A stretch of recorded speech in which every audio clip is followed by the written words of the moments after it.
నమస్తే వ్యూయర్స్, నేను Sahasra. Welcome to Legend TV. So ప్రస్తుతం మనతో పాటు డాక్టర్ బెల్లయ్య నాయక్ గారు ఉన్నారు, ఆదివాసీ గిరిజన అధ్యక్షులు, అదేవిధంగా టీపీసీసీ రాష్ట్ర నాయకులు. సో తనని అడిగి తెలుసుకుందాం. సార్ చెప్పండి, తెలంగాణలో కాంగ్రెస్ ప్రభుత్వం వచ్చిన తర్వాత చాలా మందికి మార్పు కలుగుతుందని ఆలోచనలో ఉన్నారు. మరి ఎస్సీ ఎస్టీ వాళ్ళకి ఏ విధంగా మార్పు కలిగే అవకాశం ఉందంటారు? ఎస్సీ ఎస్టీలు సమగ్రమైనటువంటి అభివృద్ధి చెంది గౌరవంగా ఆత్మగౌరవంతో జీవించేటటువంటి పరిస్థితులు తీసుకురావాలనేటటువంటిదే కాంగ్రెస్ పార్టీ ఆలోచన. కాంగ్రెస్ పార్టీ జాతీయ అధ్యక్షుడు మల్లికార్జున్ ఖర్గే గారు భారతదేశంలో ఉన్నటువంటి అందరు పార్లమెంటేరియన్లో చాలా సీనియర్. ఆయన మాకు అధ్యక్షుడుగా ఉన్నాడు. ఆయన నాయకత్వంలో ఈ పార్టీ నడుస్తూ ఉన్నది. ఆయన నాయకత్వంలో రేవంత్ రెడ్డి గారు పనిచేస్తూ ఉన్నారు. ఆయన నాయకత్వంలో ఇక్కడ అధికారంలోకి వచ్చినాం మేము.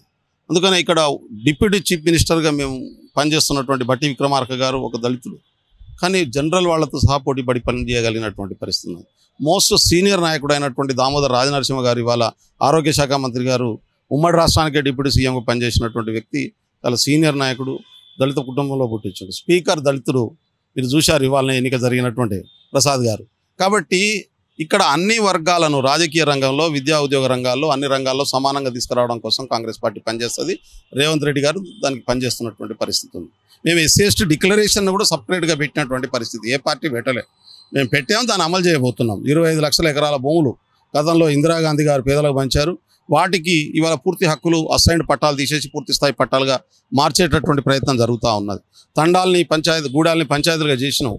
అయినటువంటి ఆ గూడాలు పంచాయతీలు గతంలో అయినాయి. వాటికి రెవెన్యూ లేదు, రిసోర్స్ లేదు, డెవలప్మెంట్ లేదు, కనీసం కూర్చోవడానికి సర్పంచ్ కూర్చోవడానికి ఆఫీస్ లేదు. దానికి ప్రతి తండాకు ప్రతి సంవత్సరం 25 లక్షల రూపాయలు ఇవ్వబోతున్నాం మేము.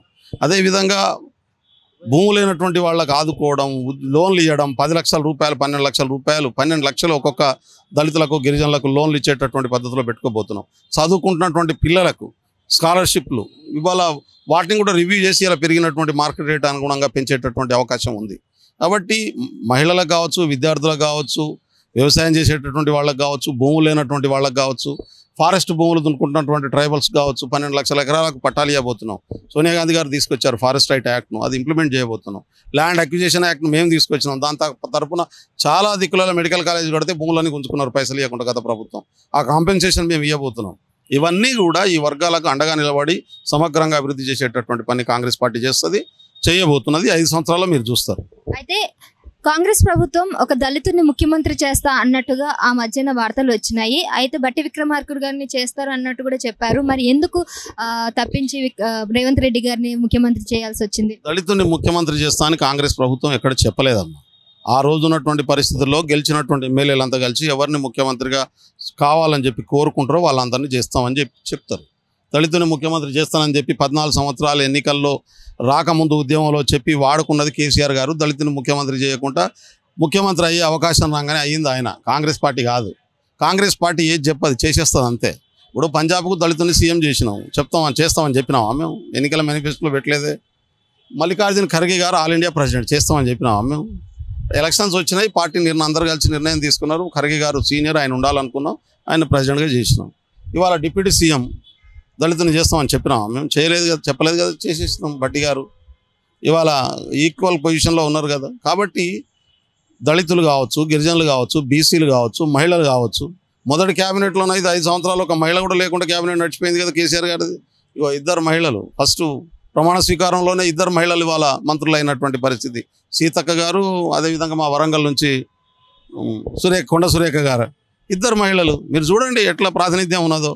2 డైనమిక్ లేడీస్, ఫైర్ బ్రాండ్స్, నిలబడితే ఎదుటోళ్ళు గడగడలాడిపోవాలి. అంటే అంత అద్భుతమైనటువంటి జ్ఞానవంతులను తీసుకొచ్చి పెడుతుంది కాంగ్రెస్ పార్టీ. కాబట్టి కాంగ్రెస్ పార్టీ అందుకనే ఈ సమాజంలో ఉన్నటువంటి అన్ని వైరుధ్యాలని పరిష్కరించి అన్ని వర్గాలకు సమాన ప్రాతినిధ్యం కల్పించి గౌరవంగా జీవించేటటువంటి పరిస్థితిని తీసుకొస్తుంది. అదే మొదలైంది. మీకు వారం రోజుల పాలనతోనే ఇవాళ బీఆర్ఎస్ పార్టీ గడగడలాడిపోతున్నది. వాళ్ళు చేసినటువంటి పొక్కలని బయటకు వస్తున్నాయి, చేసిన తప్పులని బయట పడుతున్నాయి. దాన్ని డైవర్ట్ చేయడం కోసం రకరకాల కామెంట్ చేస్తూ ఉన్నారు. కాబట్టి తాటాకు సప్పళ్లతో జరిగేది లేదు, ఊగేదేం లేదు. కాంగ్రెస్ పార్టీ 5 సంవత్సరాల అధికారంలోకి వస్తుంది, అధికారంలో ఉంటుంది, ప్రజలకు కావాల్సినవి అన్నీ చేస్తుంది. Thank you sir. సో ఇదండి. సో అధికారంలో 5 సంవత్సరాల వరకు ఉంటుంది కాబట్టి 5 సంవత్సరాలలో కావాల్సినవన్నీ కూడా తను నెరవేరుస్తాము అన్నట్టుగా గిరిజనులకు సంబంధించింది స్కీములు కానీ, ఇంకా లేదంటే వాళ్ళకి ఎలాంటి సంక్షేమ పథకాలు ఏవైతే అవసరమో అవన్నీ కూడా తప్పకుండా నెరవేరుస్తామని చెప్పేసి బెల్లం నాయక్ గారు చెప్పారు. Thank you.